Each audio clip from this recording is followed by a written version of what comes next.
Action.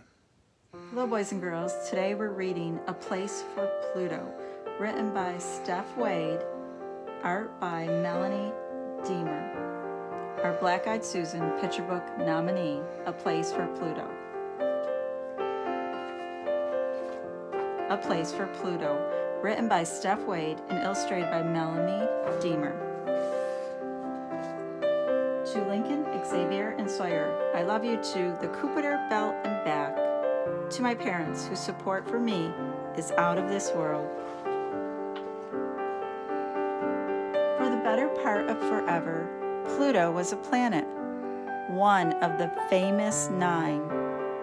He was the smallest and the farthest from the sun, but he was proud just the same.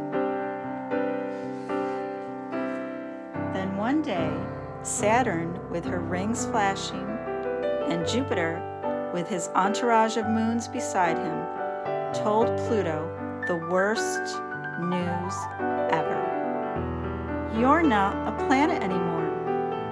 You're just not big enough. Sorry.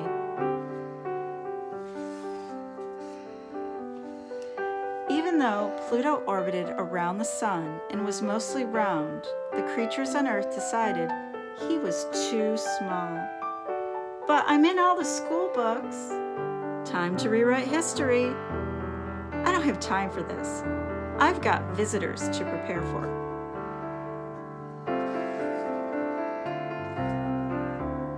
Pluto was crushed. He tried to protest, but it was no use. Feeling sad and rejected, Pluto left with Charon and his other 4 moons by his side to find his place in the galaxy. As Pluto moved along, his friend Halley's comet streaked past. Haven't seen you in a while. Yeah, I get that a lot. Halley was a comet and still a part of the solar system, but comets have tails, and Pluto did not. Pluto wasn't a comet or a planet. He was a nobody. Feeling more blue than brown, Pluto kept moving.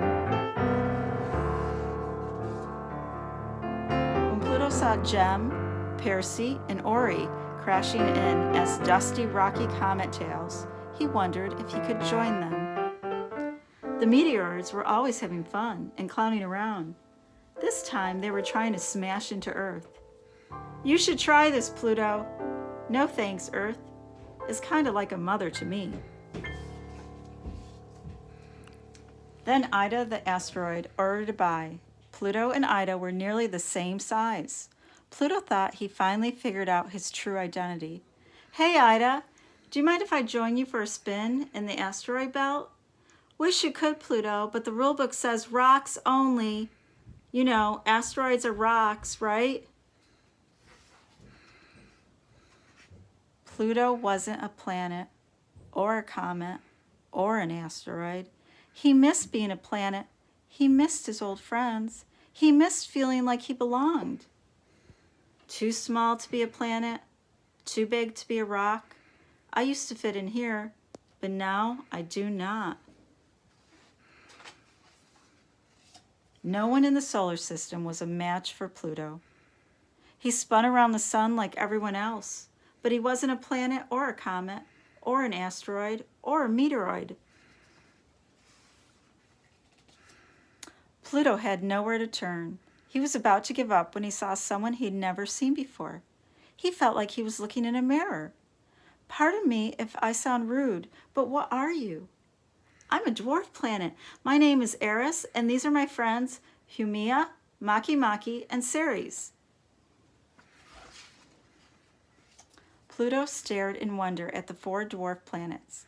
They were too small to be planets, but too big to be rocks. They were not planets or comets or asteroids or meteoroids. They were just like him. You're just who I've been searching for. Really? Then you should join us. Pluto felt more like himself than ever before. He couldn't wait to tell his old friends about his new ones. Turns out his old friends missed him too. We're sorry, Pluto. Just because you're not a planet anymore doesn't mean we don't love you. Pluto was over the moon. He was a part of the solar system with his friends, both old and new. He smiled an intergalactic smile that was out of this Milky Way. You all make me dizzy. I can feel the love. These feelings warm me to the core. Let's celebrate with some chocolate.